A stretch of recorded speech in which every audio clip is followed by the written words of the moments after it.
the Trudeau regime. The New World Order agenda. Canadian insight. Without free thought, there's no free will. We can't even say that this is Democrats or Republicans. That is not a left-wing, right-wing issue. It's a world economy fool. Communist warfare, communist warfare, communist warfare. Canada's reputation. Fifth generation warfare. The line between citizen and soldier is gone. Are we live, folks? Oh, yeah. How's it going, y'all? Welcome to the Liberty North show, where we gather and offer you insight on this global war, but through a Canadian perspective. We're into studying this fifth generation war. So we're glad to have you here. We're going to get deep into it today. How's it going, Michael? It's going great, man. Simon, good to be here. So we got a good show coming up for you guys. Just want to make a commentary on the fifth generation warfare that we talk a lot about, which is what our focus is, because there is really a war going on, and it's a lot more abstract than it's ever been, right? It's not the feet boots on the ground warfare, but a good frame of reference for it is what the ultimate goal is, or what the ultimate result is. And when there is an actual war that is physical human contact, the ultimate result is going to be despotism. It's going to be decay. It's going to be people that are oppressed, poverty. The same thing is the goal here. So we have to understand that we're actually at war, and it's this abstract thing that we need to bring into context. So that was commentary on that. Today we got a stacked show. We got Pierre Poilievre kicked out of Parliament, which was epic. He doubled down on his wacko comments. That is a good one. Trudeau scandals, another one came up. This guy, I think he's at 6 now.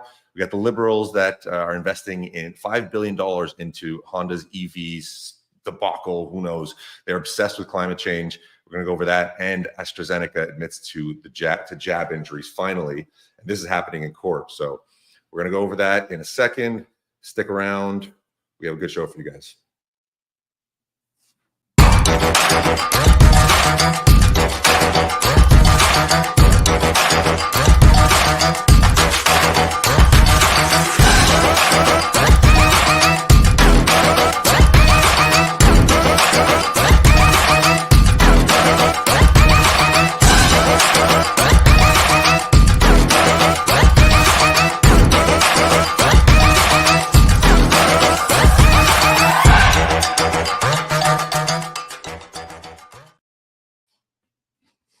All right, we're back. I was just having some Freedom water right now, funnily enough. Man. Honestly, nothing to get me pumped for one of these shows like Freedom Water. Let's see. What reinforce freedom, baby. Well, yeah, freedom to speak, freedom to drink. That's a good one. One of my faves. Absolutely. The liberal tears one is my favorite. I got to bring liberal tears everywhere. Got to mess with my liberal friends. So first on the docket today, we got Trudeau. To set the stage for Pierre Poilievre getting kicked out of Parliament, there is the discussion about the drug policy in Ontario. They are trying to decriminalize heroin and fentanyl, which is, it's a good idea. Just, fentanyl. Let's get it into the hands of everybody. Yeah, no big deal. Yeah. So Trudeau is trying to call out Pierre Poilievre, trying to distract from everything as usual, trying to call out his association with Diagolon and Alex Jones, calling them conspiracy theorists, blah, blah, blah. Let's run the clip, production. Yeah, this clip was interesting to see, because this issue has, of course, been building in Canada, right? It started out in BC. So Ontario is receiving sort of some of the policies that were first tested out in British Columbia. It's devastating, the results of it, right? Oh, I mean, it's funny because it really didn't work out there. It doesn't seem to have helped. I believe overdose deaths went up. But then, they're going to try it here anyway. And that's what we're going to see Pierre mention in the House. So let's run the clip. In regards to Pierre Poilievre, anyone who wants to be prime minister of this country needs to be clear with Canadians about whose votes he wants and who he stands with. If Pierre Poilievre wanted to be a responsible leader, I'll even give him the words. This is It's what hard. he It's said. hard to listen to. It's like a child. I reject categorically the endorsement and the support of Diagolon and of Alex Jones. Because Diagolon is a violent white nationalist organization, and Alex Jones is a garbage conspiracy theorist. That's all Pierre Poilievre would have to say. But he won't say it. And that tells you about the kinds of choices he's making as a leader. Unbelievable. You know, it's you always have to get through a couple layers with Trudeau. Like the first thing is just it's true how horribly annoying he just sort of is on the surface. I have to try to self-regulate so that I can actually take in what he's saying and contemplate the real implications. I have to get past like how triggering he genuinely is just as a human. He makes my stomach churn. Ugh. It's gross. Yeah, it really does make you feel kind of sick, especially because as a Canadian, you've experienced how duplicitous he is, what he will say and then what he will actually do, and how disassociated his words and his actions are. So every time he speaks, there is this kind of sick feeling because you know that it's manipulative. It's so obvious at this point. But in this case, you know, it's interesting to see him go back to this old CIA tactic, right? This was invented Conspiracy by theory. It is. It's using the term conspiracy theory in exactly the way the CIA engineered it when they were covering up, you know, their involvement in the assassination of JFK. And that's not my opinion. You know, it's been released by the CIA's official library. The historian with the CIA did actually release documents publicly that showed that they intentionally smeared people's character, not because these people were a danger to national security, but because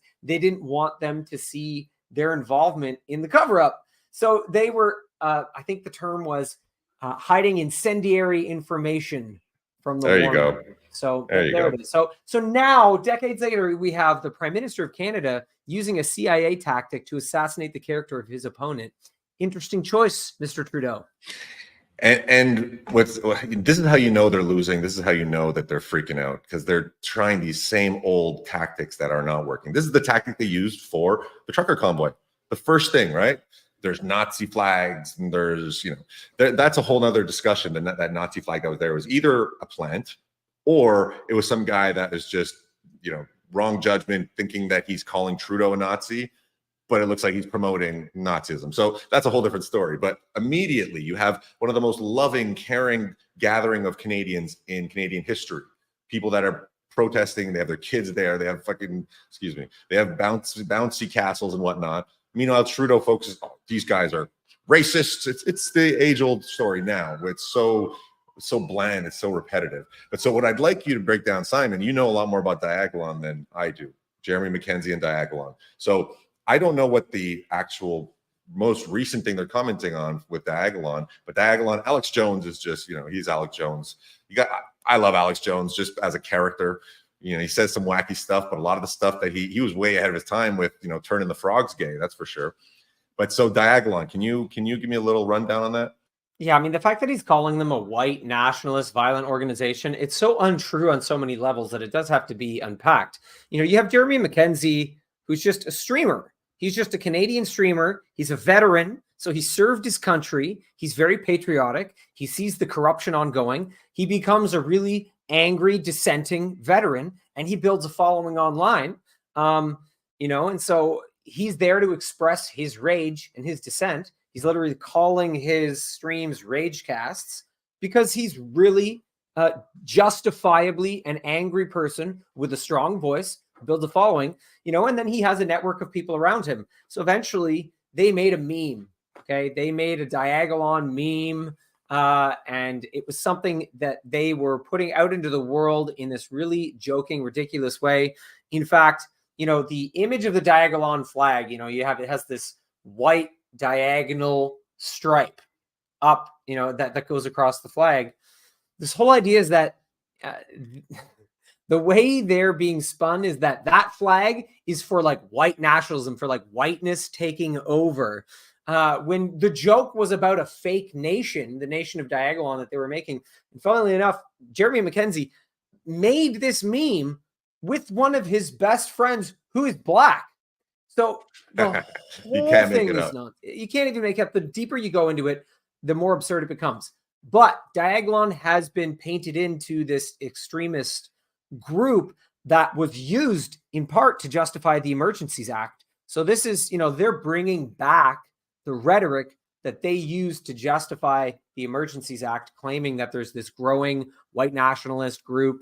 So now they're doubling back. Now, the more There's specific, there it is. So, this is what they're trying to twist. And essentially there was a clip of some of the people from that Diagolon community, where they were just talking about how much pressure they need to put on Pierre Poilievre to actually address the issues that he's avoiding. Because there's those of us who understand this global war, the idea that globalization is being combined with communism to alter the geopolitical landscape, to centralize power towards a one world government. These ideas are something that's familiar to an increasing number of people since the whole world was impacted by globalist organizations like the World Health Organization, the World Economic Forum. So, they have an awareness of the global fifth generation war. And they were having a conversation essentially saying, you know what, our job is to pressure Poilievre to actually speak to those things that he won't speak to in this war. So they're trying to twist it, saying that Diagolon is admitting that they're manipulating Poilievre according to their whims. And so the fact that he won't denounce them is being played alongside this clip to say, look, they're admitting they're manipulating him, and here he is not denouncing them. Obviously, Diagolon is influencing his whole campaign. That's the lowdown. I mean, nobody can break it down. That's a great breakdown. So one comment on that, this white supremacy thing. Jordan Peterson mentioned this when the Nazi flag and the white supremacy was brought up at the trucker convoy. He's like, oh yeah, there's a huge white supremacy problem in Canada, one of the most diverse nations in the history of the world. They're huge white supremacy problem. Like, how do they even have the nerve to reference this? It's insane. But people do believe it about the States, which is also absurd. Yes. White supremacy is a joke in the States. There is maybe a couple, groups that are in their barn, hanging out, maybe putting on a KKK hat or whatever the hell those things were. But it's irrelevant. There's no large faction of white supremacists. And every time we've seen something that seems like a white supremacist march, they all look like feds. All right. There's no, right. Like it's so common. Silly. Yeah, it's super common. Well, you look at the story of Richard Biltzko. He was the principal here in Toronto who was forced into a DEI workshop. This guy was like a left-wing principal. They called him a racist because he refused to agree with them that Canada was the most racist nation in the world. He was so impacted by being called a racist in front of all his staff and all these people, he killed himself. Holy shit. Okay, I didn't know that. Yeah, this is a huge, that's what these people story. do, man. They're bullies, dude. They're bullies. The leftists are bullies, and they think they're doing it in the name of justice. And their actions and their what's it called when you put somebody's address online and when you dox them, they do this stuff, with no remorse. They don't realize the repercussions of this. But all right, so white supremacy thing, nonsense. The Diagolon effect on Pierre Poilievre. Pierre Poilievre, look, would be a million times better than Trudeau. He actually is a competent. He actually understands economics to a certain extent, but he's actually very well adept with economics, and he was the economics minister, the finance minister under Stephen Harper, if I'm not mistaken. And the country was doing quite well under Stephen Harper. But so there are aspects of Pierre Poilievre, though, where he doesn't go, I would say, in my opinion, doesn't go far enough in terms of liberty in Canada and pushing freedom in Canada. And, there's a whole aspect of the shots, which we'll talk about later as well, the AstraZeneca shots, stay tuned. But there's a lot of things that he's not, right enough about. On the right enough about, let's say, conservative enough about. He's left leaning in a lot of ways. So the Diagolon thing, we've spoken about this. Pierre Poilievre, we have some problems with him, right? Yeah, absolutely. And here's the thing: I don't think anyone is really going to fit the bill to be honest. I know there's the argument that the PPCs, are more aligned with those things. You could argue it both ways, but I think the point is that on this battlefield, we have to measure to what extent is Poilievre at the behest of the Uniparty, right? This left-wing and right-wing influence that is really just submitting itself to this globalist agenda. To what extent does he give into that? But to what extent do we need his victory, strategically speaking? Because if we divide the vote using PPC, it is a tough call. I got to say, like on this battlefield and with how captured Canada is, I think we need to tread very carefully. But I do understand both arguments. Right. Yeah. So I think that you have to do, there's some baby steps to be taken. And this is a good first step to bring back conservatism in Canada and to bring back common sense and not ridiculous. Like it'll be so refreshing to actually hear policy affects actual policy in the House of Commons. Now, everything that the left does is all repetitive, regurgitated rhetoric that is very well scripted, and they evade every single question. The House of Commons, these question periods have become an absolute shit show and a joke. We're gonna watch. We should watch this now. Actually, the clip of the question period where Pierre Poilievre calls Trudeau a wacko. Let's get into this. So this has been going viral. I think for different reasons. In the one sense, a lot of people are looking at this, clip of Poilievre in terms of him standing his ground, and I think there's some merit to that. Other people are just kind of abhorred. They're terrified at how boring and lame Canadian politics are. Right, but it's just silly. So this is the shorter clip. Let's watch this one. And this is what really led up to. Put an end to this wacko policy by this wacko prime minister. No. You hear the Speaker of the House saying, no, not okay. For context, can we pause this for a sec? So the Speaker of the House was appointed by Trudeau, right? So he's a liberal through and through, and he's a very soft human being. Let's say I would say, but so clearly he has a partisanship that is going to be made very apparent right now when he's dealing with Pierre Poilievre. And to put a little bit of context to this, the discussion that is being had is about Ontario wanting to decriminalize heroin and fentanyl in Ontario, following the footsteps of BC, which did that. And Pierre Poilievre, prior to this clip, earlier on in the question period, is discussing the effects of those policies in BC, where there's a huge uptick. It's like 350% uptick in deaths related to fentanyl and heroin, and an absurd thing. So that's the context here. And this is where Pierre Poilievre is calling these policies wacko policies and calls Trudeau a wacko prime minister. And this is the reaction of the Speaker of the House. If we can. A couple of things which are going on here today, which is not acceptable. And I ask all members, please, to keep themselves, to control themselves. I'm going to ask two things. One,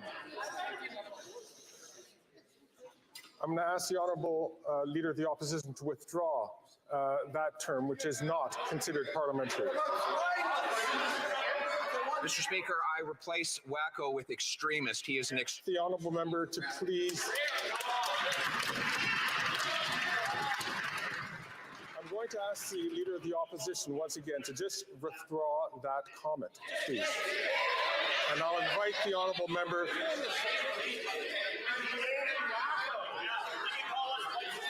So to replace wacko with, he wants him to.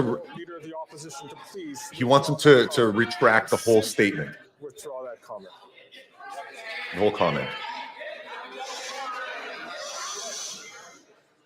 I'll replace it with radical Baptist policy. I am not asking to replace. I'm asking the. So he doubles down here, Pierre Poilievre. Good on him.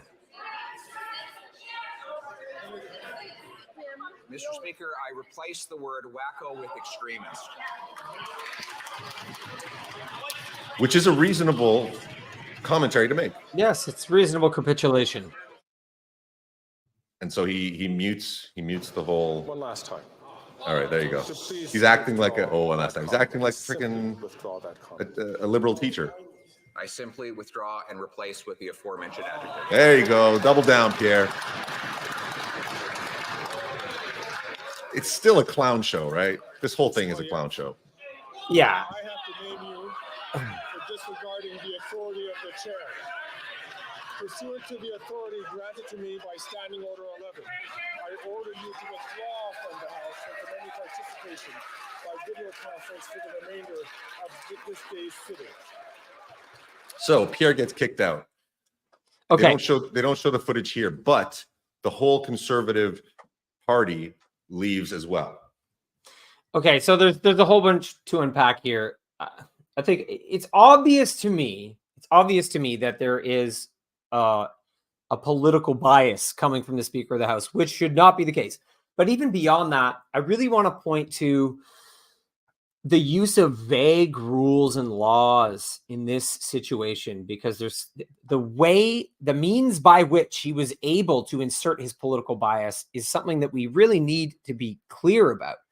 The fact that the Speaker of the House can use the vague notion of something just not being parliamentary, like he can just say that language is not parliamentary, you're gone.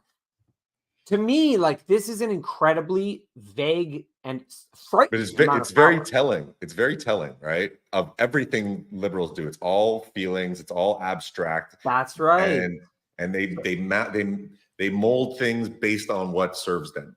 So look at what he's doing. He's taking this vague idea of something not being a parliamentary word, wacko, which is the word. So first of all, the fact that the word wacko is somehow so abhorrent that it should not be uttered within the halls of Parliament is so insane. And it's such a weird hang up to have. But then even on top of that, the fact that the Speaker of the House can apply such a vague rule at their own whims is so deeply corrupt. And it would be deeply corrupt if a right-wing, leaning Speaker of the House was doing it. It's just wrong. Yeah, it's not. It's absurd. But so somebody wrote a comment here and saying that they wouldn't do he wouldn't do this when Trudeau doesn't answer the questions. This is something I've spoken about before. The House Speaker right now is just not a talking head. He's like a figurehead. They don't do anything. All they do is say silence, order in the order. Don't say words like wacko. The real job of the Speaker of the House is to ensure that the politicians are answering questions. It's not a decorum position. It's not a grandstand. It's not a position that is just for show. Yes. It's actually their role to enforce. And if you do not answer questions, the Canadian people, the whole point of this is the Canadian people have the right to understand what policies are being put into place, why they're putting these policies into place, what is their rationale behind this. There's an absurdity going on so many levels here. And the decorum aspect of the House of Parliament is ridiculous too. It drives me nuts when they say the right honorable prime minister. And yes, I got it. It's fine. It's a historical thing.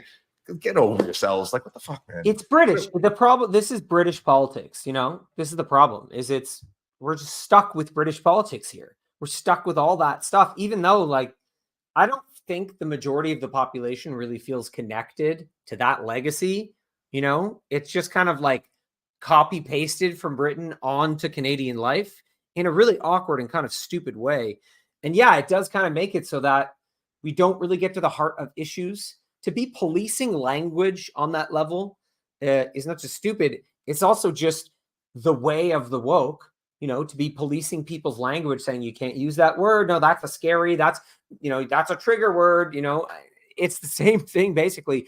So to have the halls of Parliament tied up in that really just presents this idea of a totally inept system of government.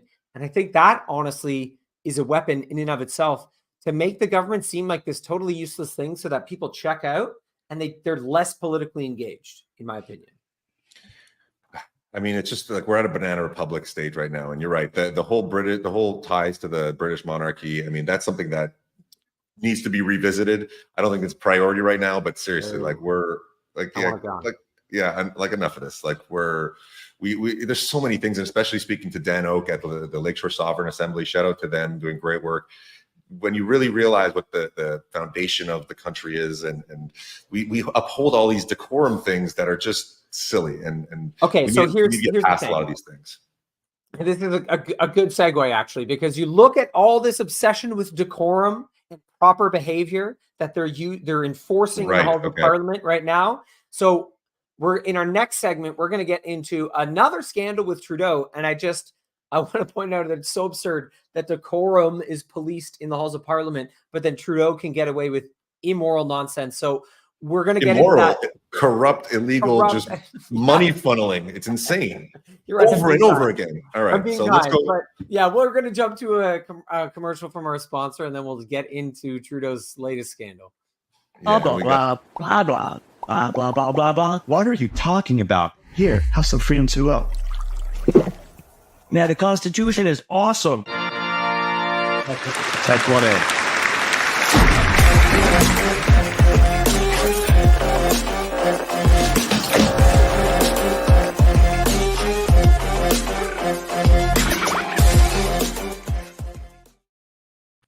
Welcome back to the Liberty North Show. So let's get into Trudeau's latest scandal. Michael, please teach me Well, about what he's up to. So I don't know if there- I'm hip to this one. It's hard to keep up with. You know what? We'll start with the newest one. So production, if you go to 7.3, the Lobbying Act, we can play that clip. You have Michael Barrett, who is breaking down what is happening in this latest scandal. Let's see. Are we able to get this? No, it would be 7.3, the third one.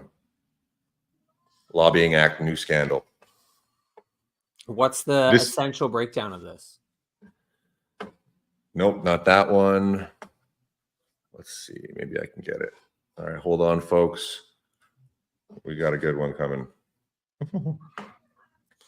So there's one of his, you know what? I have it ready to go here. I will play this.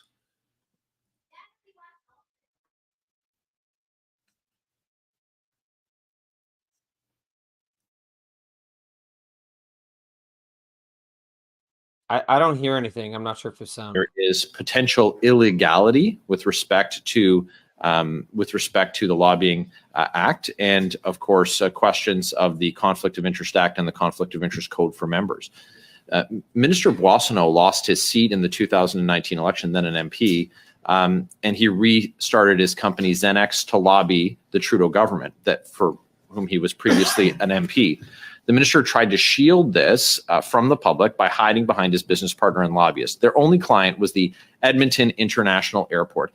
They received $25 million in pandemic recovery funds in 2021, 1 month before he was named the Liberal candidate and just 2 months before the federal election.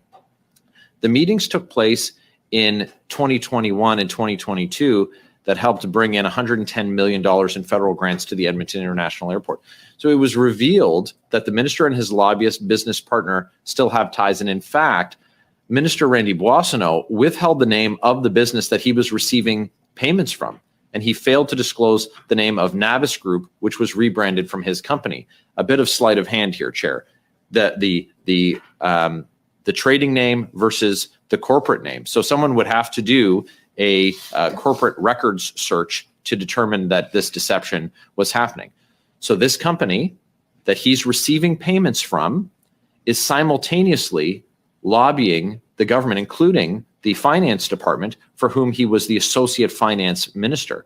So they got direct access to the finance minister, the deputy prime minister, for a meeting on hydrogen fuel development. And within months of the meeting, Chair, the minister made an announcement at the Edmonton International Airport awarding local hydrogen fuel initiatives with $9.74 million in federal funds. So it's troubling. It's unacceptable. Obviously, So we can pause this. Just that Canadians would accept it. So it's just this is a little bit it's a little bit convoluted, but basically it's what is done over and over again, not just in Canada, in the States as well, right? Lobbying is okay. There's a whole nother discussion of what lobbying actually does to a country. But in this case, you have this finance minister or the deputy finance minister who left office, set up his company, and started lobbying the government to give them contracts. And it's just liberals keep doing this over and over again. It's just now they're getting caught, right? So they're being the conservatives seem to be auditing a little more and being a little more thorough in their investigations. But this is absurd. This is criminal. This is corrupt. This is just stealing tax dollars. How do these people then come on and call everybody racists, right? Oh, it's unbelievable. Actually, quick shout out to McDonald Fern for the support on Facebook. Thank you very much. There's a tactic here that he pointed to that I recently found out is very, very common. So it looks like a lot of these scandals using corporations like this, they do these slight name changes of companies. So they end up with multiple different corporate records. So, there's another example. I'm trying to remember. I think it was Andy Lee, who's a special reporter for Rebel News. She was exposing a whole number of different Canadian scandals recently where the same tactic was being used, where they were essentially creating slightly different spellings of their company's name to obscure transfers of power, to obscure funds, so that when you look up one company name, it has one record, but if you slightly change the spelling, there's a whole other corporate record that's enabled them to do other things. This looks like something that is not at all regulated. And so it looks like a loophole that probably in this whole lobby scheme, like you're pointing out, I bet it's really, really common. Oh, absolutely. And we saw it too with Hunter Biden as well. And the Bidens having, 20 different holding companies. And you had, I can't remember his name, Byron Donalds, who exposed all of these holding companies that the Bidens were holding on to and funneling money through. And this happens all throughout politics. We have to gut our political systems, both in Canada and in the States, because they're so deeply corrupt. These people are aristocrats. These people are completely lobbied by these special interests. The Senate was supposed to be representative of the states. This is a Canadian show, so we won't get into it. But the Senate used to be appointed by state legislatures in the U.S. Now they are popularly elected, meaning that they have to run campaigns and they have to get hundreds of millions of dollars to run their campaigns. Where are they getting that from? Special interests. So let's get back to Canada. We are going to go over a couple more of Trudeau's scandals. We actually have a special guest waiting that is now ready to go, Mr. Fabian Garcia from Breakaway USA. We'd like him to come on and talk some shit about Trudeau. Please there we help go. us. Hey guys, how are you, Liberty North? Mr. Fabian, there we go. Fabian is a member of Breakaway USA. He is a driving force of Breakaway USA. Glad to have you on, Fabian. Let's Great talk to some be shit. here, guys. I'm excited. Sir, I will never jump at the opportunity, or I will never skip an opportunity to talk shit about Trudeau. Nah. So this clip coming up is his name is Michael Barrett. He's an MP in Canada, and he goes through a number of Trudeau's scandals. Just so we can recap. Let's run the clip. Oh, we don't have sound. We don't have sound. Let's see. Get there in a second.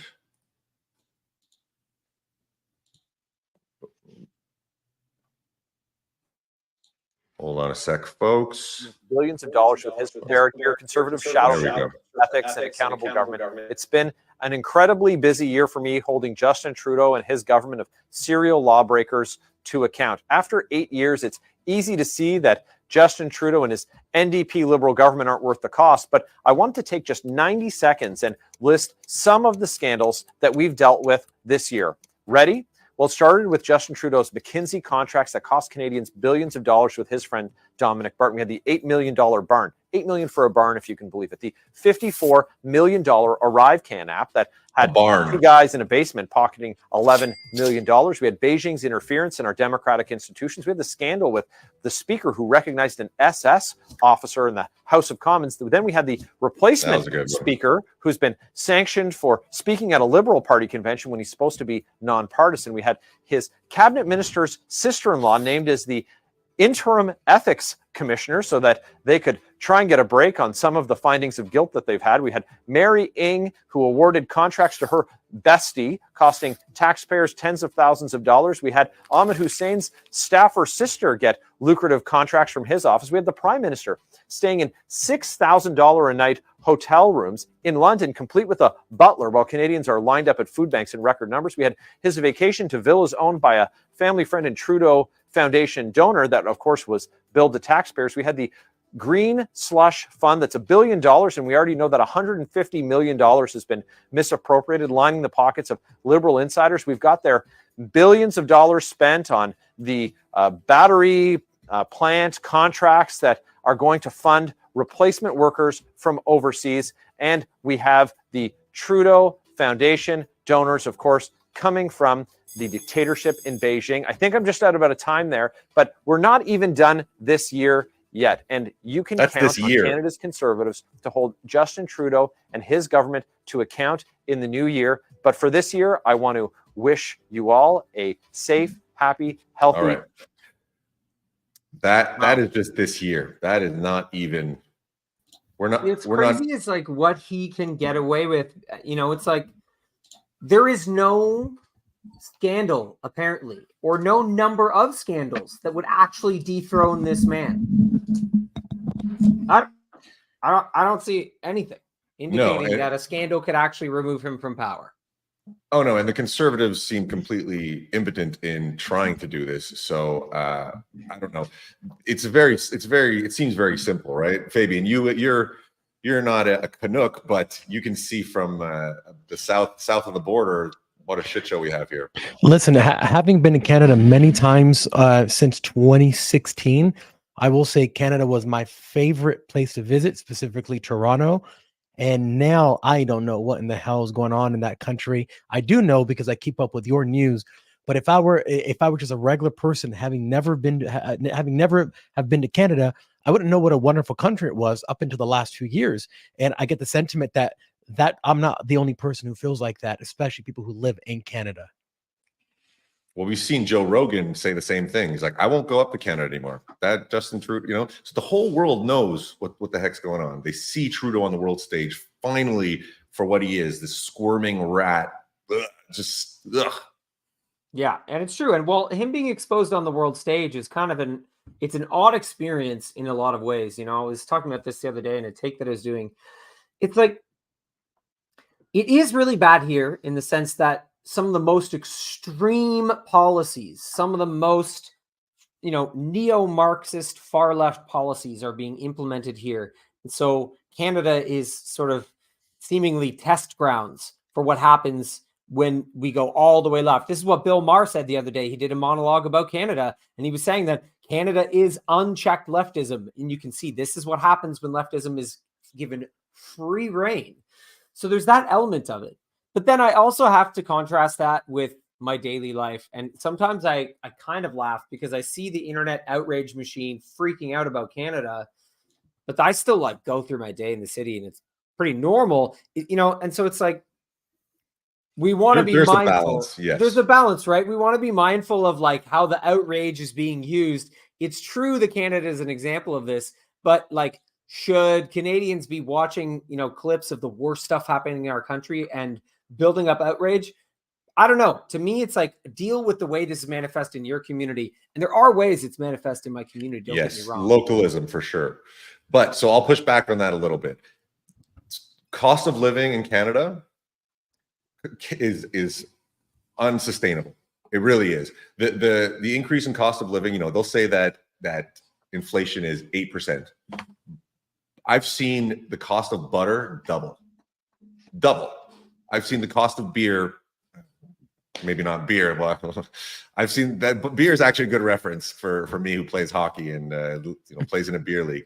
But so I've seen the cost of beer at least go up 50% across the board. Pabst Blue Ribbon. I don't know if you guys know what Pabst Blue Ribbon is. That used to be $1 a beer. It's now $10 for 6. It's so that's not the best reference, but point being that is a blanket condition of what's happening in the economy. And so That is there's very simple reasons for that. And we're not going to talk about that now. We can have a whole nother episode about that. But a couple of them are the printing of $400 billion in the pandemic, which, and just handing it out to everybody, increasing the money supply by almost 50%. That is the definition of inflation. The artificially low interest rates is going to inflate assets. No question about it. These are just bad policies by incompetent people that are worried about their feelings more than they are about reality and about actual economic policy and political philosophies. Well, right? and they buy what Trudeau is selling with a lot of these issues, right? Because he's reframed this many, many times. Sometimes he'll say, Canada in the global economy is better in the following ways, and he'll like pull it up to the global narrative. Or he'll flip it back and be like, yes, we're all recovering from COVID. COVID was very hard. And, liberals have worked hard to get us through this. So he flips it around where he's never accountable. And it's this ability to completely dodge all accountability at all times, no matter what, that he relies on over and over again. And to me, I guess, the people that still support him, and it is a small radical minority, right? This is the least popular prime minister in all of Canadian history. But there is a radicalized group that does support him. I guess they buy those narratives when he shifts it to the global and blames COVID, all that. They just shrug and take it in. I feel like you're always going to have this subsection of the population that believes whatever is spewed out of the official channels of the government, but it's having less and less of an effect with things like Twitter. I mean, I couldn't believe, when I go and I see Michael's Instagram, he's telling me you guys can't see news unless it's like funded by the state. You said that the supply of money has gone up 50%. We've printed about 30% of all the dollars ever existing in America in the period of 16 months or so here in America. So Canada and America are following the same path. I think the difference is that America has that revolutionary spirit imbued in it, where we fight a lot more than the Canadians, which has typically been a peaceful country, thankfully so. But you're starting to see Canadians starting to wake up with a truckers convoy, with all this stuff happening now, with you guys starting the Liberty North show and, showing tons of people what's really happening in Canada. It's really waking up. And I love to see that spirit, just kind of infused into regular Canadian people who want their regular country back. I mean, I want to go to a Tim Hortons and buy, what do they call it? A double or whatever. Yeah. Double. And I want to come back. So you guys need to fix things up there for me and for everyone else. Well, it's kind of like, we've got that tension between the crazy stuff that's going on, but how effectively it's waking people up. And there's always that, right? Where everybody's seeing through it now. It's my crazy leftist uncle, who I love. Hopefully you don't see this. He's still in that. He watches, CBC, and he gets the official channels, which are literally would not exist without the $1 billion a year they give. That clip of Trudeau saying, trying to say a joke, which is so out of touch. You know what I'm talking about, where he's like, when he admits to they'll never say bad things about me because they millions of dollars. He just says it. Billions, 600 million. So, and now it's up at like 1.2 billion, and they're just losing money, the CBC. But so, yeah, he's like, you don't get stellar headlines without greasing the wheels a little bit. We fund them $600 million a year. I mean, these people are he's out of touch with reality, really. And for him not to have resigned by now, with all of the just barrage of shit talking that he gets online, he's so sheltered from this. It's really scary to see that somebody can be so out of touch with reality. Well, let me ask you guys a question, because this is something that I've been wondering about. Well, we all know the whole neo-Marxism, critical race theory stuff in America is sticking because America had slaves back, a few hundred years ago. And I know that in Canada that didn't really work, so they were using the native thing to make the whole oppressor oppress stuff. Is that still sticking around, or have people just kind of said, nah, not working here? No, there's lots of that. So there's lots of it. It's falling apart, though. Well, but so the new acronym, right, is 2S LGBTQ plus IA, something like that. The 2S. And he says it every time. He says it every time, the whole thing. Every time. 2S plus. Yeah. Yeah. So the 2S is two-spirited. right? And the whole idea is they've put it at the beginning to uplift the oppressed native population. That's why it's technically like bigotry to say LGBTQ plus 2S or whatever, right? It's virtue signaling to bring the 2S to the beginning. So now you're bigoted exactly if you what I'm refer to the oppressed people in the wrong order now, and that order was changed capriciously by the Trudeau administration. Yeah, it's incredible. It's incredible. So yeah, it is really strong. But here's the thing: Trudeau, when he originally got in power, Trudeau made all sorts of promises about uplifting the oppressed, First Nations communities, and it's insane too because like there are still communities without clean drinking water in Canada. These First Nations communities. He did not do any of what he said he was going to do. They're still living in horrid conditions. In fact, there was a point during COVID when these communities were just sent body bags. It is disgusting how they're treated. But here's the thing. They're treated that way by the government, the Trudeau government, that is constantly using their oppression to drive this neo-Marxism. So you see... So you're going to tell me the government really may not care about these people the same way how black crime is up, even though we had years and years of the summer of love and defunding the police? How is that possible, guys? It doesn't make any logical sense to me. That's we right. We should be in a utopia right now. You're right. Yeah, we should be, according to them. But I think either they're intentionally destroying things or they're really bad at what they claim they're doing. They're incompetent through and through.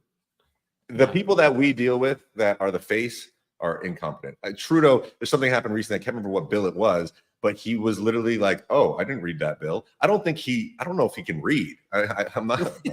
This is. I don't read good. This is not. That's a bit of hyperbole, but I can almost guarantee you this guy is not reading these bills that are being passed. He is all superficial, and he is being given a script. George Soros has penetrated him as well, not just Klaus Schwab. And George Soros actually.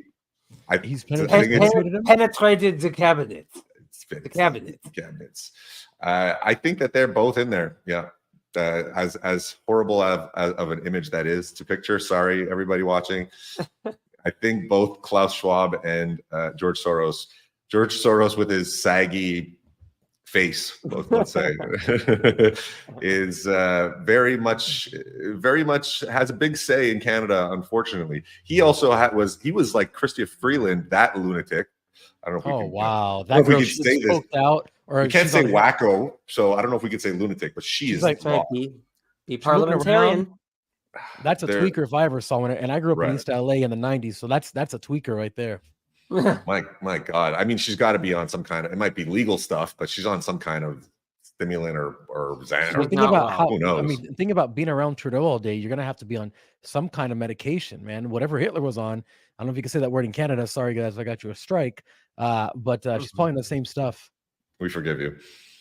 Yeah, I mean, I think Hitler was straight up on speed, so maybe she's on that. But that video of her tweaking in the back is insane. So should we hop to the next segment, boys? Yes, sir. All right. So we have a little quick commercial break, and is that right, production team? And then we'll be back in a second. Yeah.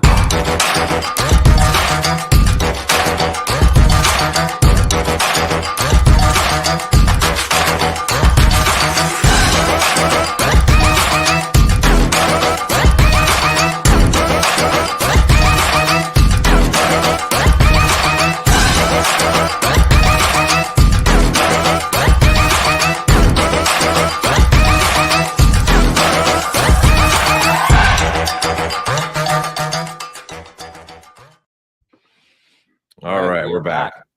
Good to have Fabian on the Liberty North show for the first time. Oh yeah, we're gonna have to have. Yes, sir. We're gonna have to have everybody. Shout out to Breakaway USA. We are doing some awesome things. Check out Breakaway USA on all platforms. On most platforms, it's Breakaway_USA. If you're watching, check out our Telegram, because that is where we can not self-censor.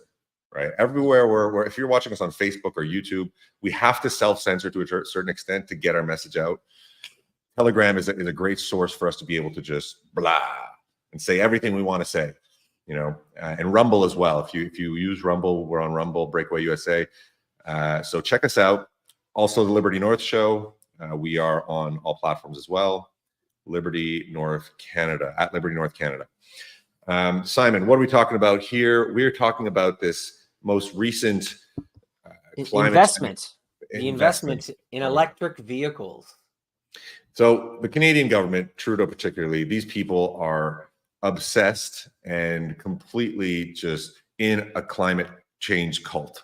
And there is no, I don't think one of these parliamentarians on the left can do like a basic chemistry test. Meanwhile, they know that the world's coming to an end because of carbon dioxide. So they're so deeply, everything they do, everything that Trudeau stands for comes back to climate change, comes back to climate policies. His freaking carbon tax that he's trying to put on at a time when Canadians are economically struggling in a way that they've never have.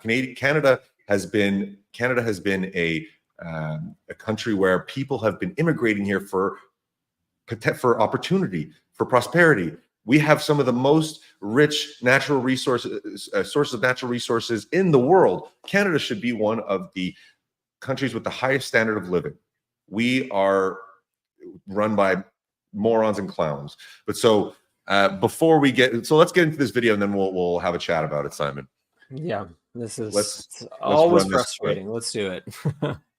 Years ago, we bet big on electric vehicles. We know the whole world's going to be driving them one day. We want them to be built here in Canada. We want the jobs and the great salaries that go with them going to Canadian workers. So we invested in critical minerals, in clean tech, in the renewable energy that the industry is going to need.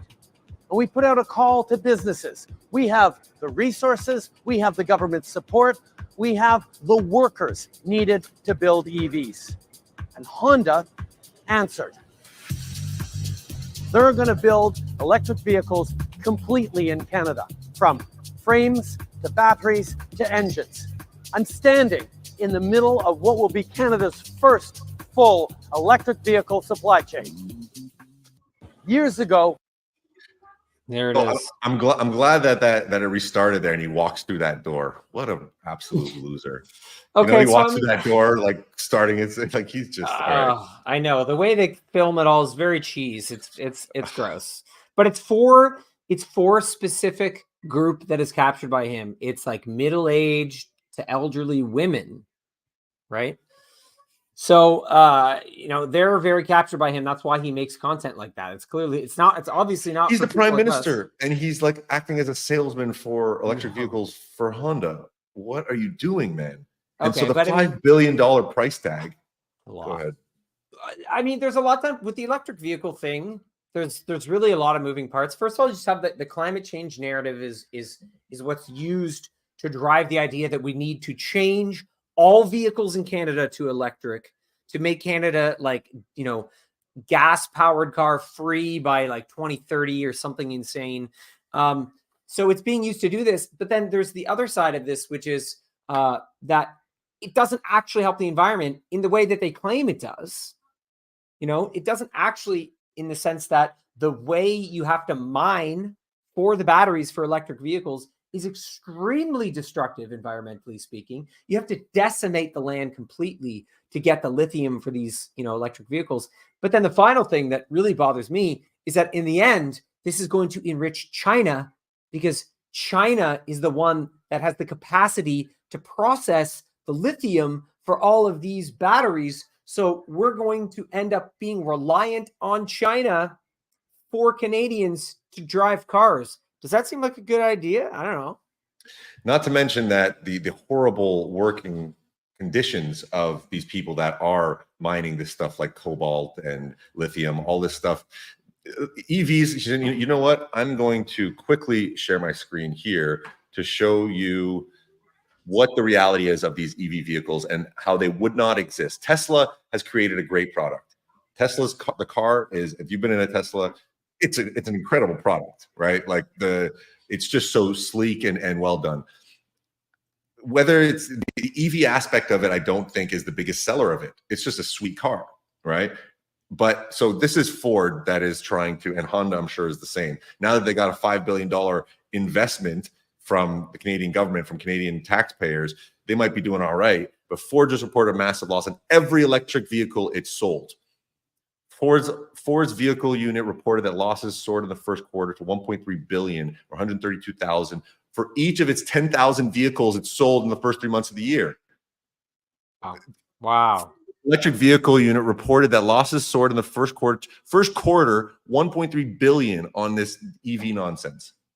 I mean, this is how This is scheme. This is a huge the climate change narrative is such a money laundering scheme on so many levels. And the way that it's being tied into the neo-Marxism in terms of like the indigenous peoples. We have a video actually that references that, I think, right? Where Trudeau he speaks to the indigenous issue with Honda. Let's see, there's a Twitter link we have right here. So here he's talking, in this one, I believe he's talking about things being made in Canada. And you're right. I think he does reference. Okay, let's get into this one. Yeah. Canada is and should be seen as one of those places that if you're buying something that was made in Canada or created in Canada or invented in Canada or whatever, anywhere in the world, you should be able to say, okay, there's a maple leaf on it. If it was made in Canada, I know that it was done well, that it paid well the workers, it's environmentally responsible, it's probably done in partnership with Indigenous peoples, or at least in respect. Like, that's a brand that as people around the world, customers and consumers around the world are looking at, okay, I want to be reliable in what I'm buying, I want to be thoughtful about what I'm doing. People should feel that if you're buying something in Canada, that's a niche we should own, that is a good brand that people are comfortable, like buying Italian shoes or Japanese electronics. Whatever you buy from Canada, it should be okay. Yeah, no, this is going to be good quality. Canada. Okay, so this is really important. We got to break this down. This is so incompetent on so many levels. But this is a perfect example of something, guys. What he's describing is Klaus Schwab's stakeholder capitalism, right? So Klaus Schwab is looking to completely reformat capitalism, and it's this idea of stakeholder capitalism, and it really is a very sort of communist socialist idea. And this is what Trudeau's describing, and it's very tied to ESG scores, environmental, social, and governance scores. The companies have to prove that they're like giving back to the indigenous communities, right? They have to prove that they're giving indigenous people jobs. They have to prove that they're like helping reduce climate change impact. So all of that is tied into this idea of stakeholder capitalism. So when Trudeau says people want, they want to be with companies who are like doing nice things with the indigenous people, it's just and wrong. That's what's going to like take companies further. This is what he's saying. This is the system they're trying to set up. It's a corporate social credit system where the companies have to fall in line with all the things that Trudeau is stating. Then the companies, they get access to liquidity and they get government permission to exist. This is stakeholder capitalism, where they tie the social credit score of the company to what they're doing, and eventually they want to bring that down to the citizen level. That's stakeholder capitalism. So everything he's describing in this video can be directly tied to the World Economic Forum's stakeholder capitalism agenda. It's a perfect example. And what BlackRock was doing, right? But look at BlackRock, the biggest, ETF or fund in the world. Look how they pulled back from their ESG stuff, because the companies that they were doing ESG stuff for, or they were forcing into their ESG policies, were getting destroyed. Look at Target. Look at these companies look at Bud Light. They put these Harvard grad socioeconomic social studies graduates at the head of companies, or at the head of their marketing. They start marketing to trans people Bud Light. They start. This was crazy. How they thought it was a good idea. How do you have somebody that come? But I'll explain how. It's ESG scores itself, because the governance aspect, your governance score as a company is what minorities do you have in which positions and how much power do the positions have. So it's not enough to have like a minority person in the mailroom. Your governance score goes up if your director of marketing is like an indigenous disabled trans person. That's like amazing. Think about, that's the intersectionality at its best, which is your. But normally, this is the issue, is that normally people who come from that intersectional viewpoint, end up being neo-Marxists themselves. So this is what I'm saying. Of course. This is how these companies end up with like their marketing teams doing these woke, insane things because they are mandated by ESG scores to put the neo-Marxists in the positions of power that lead to these marketing failures. So the whole thing is a snake eating its own tail. It's insane. It really is. I don't even know where to start with a lot of this stuff. It's just it's so absurd.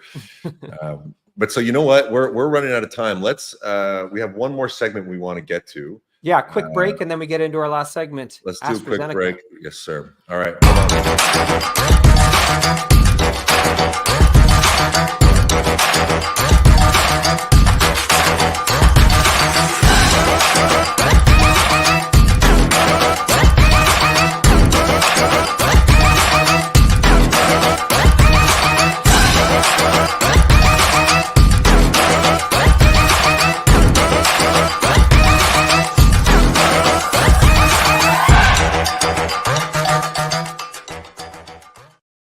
Oh, yeah. And for those of you watching, you should go to my Instagram and check out my latest sketch with Freedom Water. You'll like it. Oh yeah, your sketches with Freedom Water. You know what? We'll end it off. We'll start using those as commercials. We'll end it off with actually we'll look at it. We'll take a look before we leave. All right. Okay, so we're gonna go to my take on the Badlands news brief. So just a heads up, I do regular takes for Badlands Media. Often Monday to Friday, I'll have takes in there. So I did a take for today's Badlands News Brief on this AstraZeneca story. Man, it's pretty interesting, I got to say. AstraZeneca has had to... They've had to really admit to the harm in court that their COVID vaccine did. So, this is not a claim that this is doing this rampantly. This is about what is specifically occurring in the court in reference to their vaccine. So it's no conspiracy theory. But here's the little breakdown, right?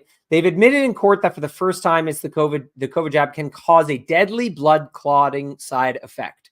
So them saying this in court is meaningful because there are people in the UK, this is where this particular case is happening, who either they lost a family member or they've been severely injured. So there's some justice starting to move forward with the admittance of this. So I'm going to read my take and then we'll just unpack it a little bit. So I always think of the chaos and ambiguity element of fifth generation warfare when I contemplate the damage of the COVID jab bioweapon. It would certainly be highly effective to develop a bioweapon designed to result in such a wide variety of illnesses that span out over such a long period of time that tracking the origins back to the injection would become impossible. This is chaos and ambiguity. With this particular tactic in place, admitting to a 1 in 50,000 chance of severe injury or death actually acts as a cover for companies like AstraZeneca. In fact, the more media attention they can draw to that and how responsible they're currently being, the more this can take attention away from the rise in mortality rates in every country that mandated the injections. Consider how this small admittance by AstraZeneca compares to the massive red pill that RFK Jr. just recently dropped on Bill Maher. He stated that 25% of Americans believe they personally know someone who died from the COVID jab, with 50% of Americans believing it causes severe injury and death. That is a huge portion of the public. I don't think they're ever going to be able to thread this needle. Even admitting to killing a small number of people fractures the dam, holding back all the rage from the forceful mandates. We may never be able to calculate the impact of this attack. However, the flip side is Big Pharma losing its authority over public minds and bodies. This resulting health freedom movement is spreading as companies like AstraZeneca are put on trial for corruption. So let me say that nurturing health, freedom, and medical sovereignty in ourselves and others is a most noble means of honoring our fallen neighbors, family, and friends. Because after all, the problem didn't begin with corrupt pharmaceutical companies. The problem began with us giving away our authority on health and wellness at all. That is my take on this. What do you think, brother? As usual, Simon, your takes are fire. So yes, the fifth generation aspect, the fifth generation warfare aspect of it. So this has come full circle over a 4-year period, right? Day one, and people are still taking boosters. Like there's people that are just will never. It's the Yuri Bezmenov. We can keep coming back to it. The ideological subversion. People are so deeply brainwashed is the colloquial way of putting it, but ideologically subverted or just indoctrinated with these ideas that just go to their being, right? They identify with these ideas. They identify with the idea of wearing a mask. Yep. That's them. It's like, I'm a mask wearer, right? That's, you guys don't wear this is what I do. And this is what the left does across the board with their ideas, right? They're pro-choice. They identify with this idea. Any amount of proof or any amount of logic will not change their idea about that. They are against guns. Doesn't matter if we give them proof that, law-abiding citizens, there's less crime in area. It doesn't matter. They don't care.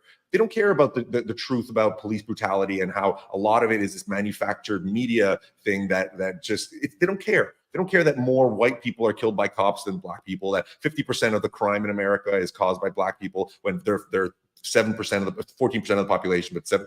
Anyways, they're so brainwashed that they will never admit to being wrong. You see it in Trudeau. Trudeau in the last 8 years, with all of the ridiculous policies and all the harm they've caused throughout Canada, the shutdowns, the printing of money, has never once even suggested that he was slightly wrong.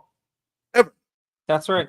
No accountability. We're dealing with people that are sociopaths. He's a sociopath. He's not a real human being, right? But this is the point. People who said, you know what, and this is not conspiratorial people who said, I'm not comfortable taking this. It's experimental. There are risks. I don't want to take the risk. I have values that don't allow me to take this risk. Now you have AstraZeneca saying, okay, yeah, sometimes what we made kills people. Okay, so let's go back to all of us who said, you know what, I don't want to take that. I don't feel safe doing it.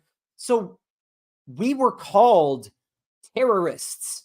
We were called Nazis. We were shamed and attacked and ostracized because we didn't want to take the risk that now in court we're being told is real.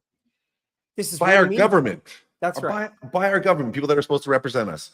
The Trudeau comment we've come back to many times where he's talking in French and he's saying these people that are anti-jab are usually racists and misogynists. And it's like, bro, look at the trucker convoy.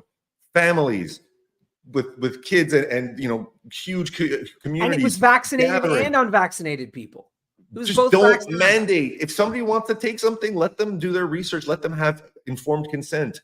And then the cherry on top is he comes out afterwards and says, "We never forced anything."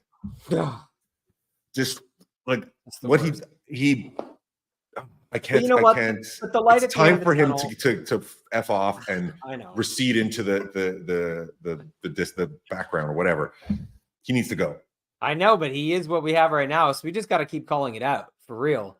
I mean, that's all we can do at the moment, right? But there are other avenues that, like again, Dan Oak and the Lakeshore Sovereign Assembly. If you guys are interested in fighting back, the Lakeshore Sovereign Assembly, Dan Oak, Akwasi, also True North Guardians Alliance. These guys, we've had 2 talks with them. Check them out on YouTube. They are actually doing the boots on the ground and bringing the court cases to these corrupt judges and pointing out that this system, the government itself, is illegitimate. And they're doing it through the systems channels to then be able to prove that they are incompetent, corrupt criminals. So check them out. Lakeshore Sovereign Assembly doing awesome work. Check out our talk with them. We go into a lot of detail. Huge. Massive conversations. Really, really important information, honestly, to understand, because what they're doing is they're testing all aspects of the legal system for corruption, and then they're finding that they're corrupt. But what they're doing is very strategic. So I think it's really worth listening to and understanding. Yeah.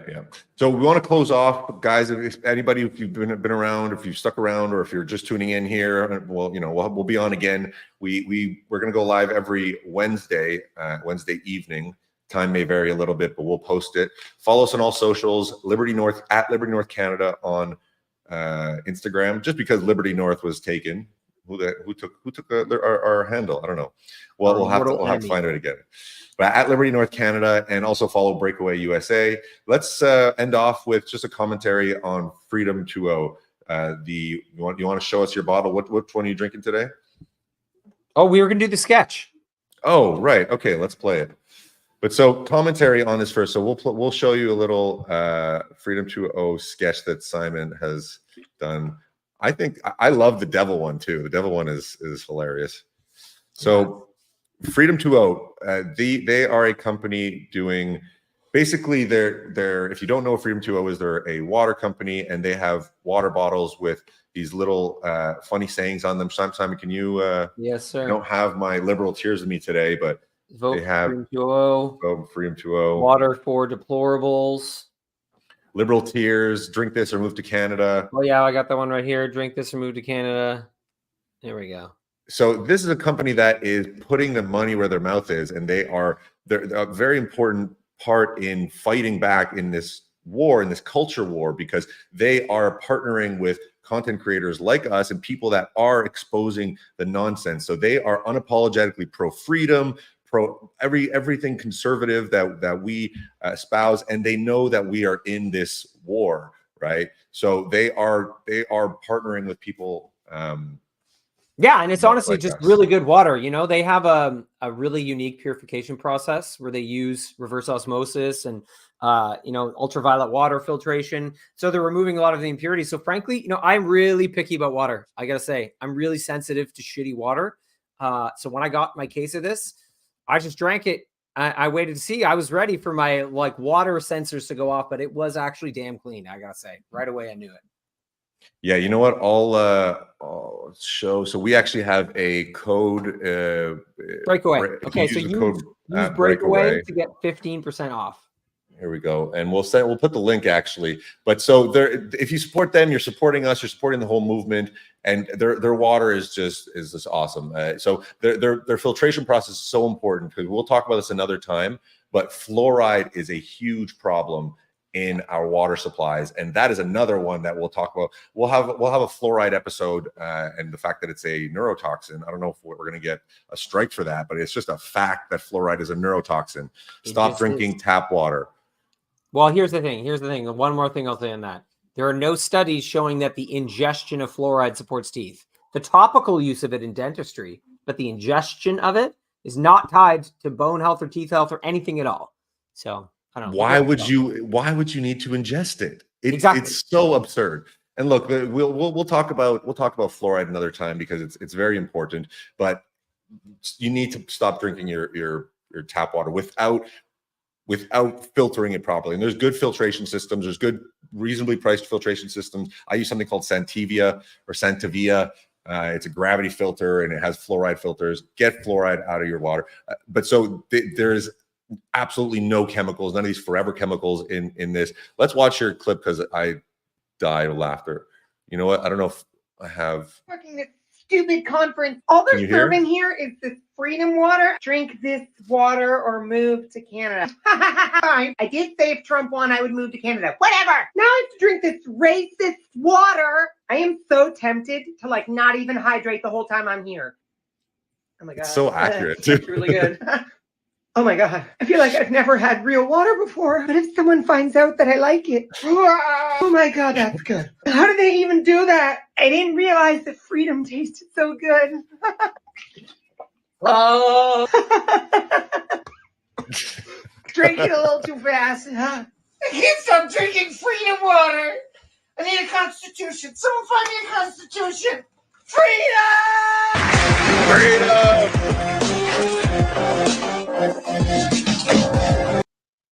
There you have it. Freedom water, and that skit is amazing. There'll be more sketches to come, friends. Freedom. The Mel Gibson Braveheart got me for sure. You got me on so many. Oh, I just got frozen in a very compromising position. All right, guys. Simon, great episode. We're gonna go every Wednesday. Bring you news about Canada. Thanks for coming along, folks. Yeah. See you guys next week. All right. Take care. Under the Trudeau regime, The New World Order agenda. Canadian Insight. Without free thought, there's no free will. We can't even say that this is Democrats or Republicans. That is not a left-wing, right-wing issue. It's a World Economic Forum.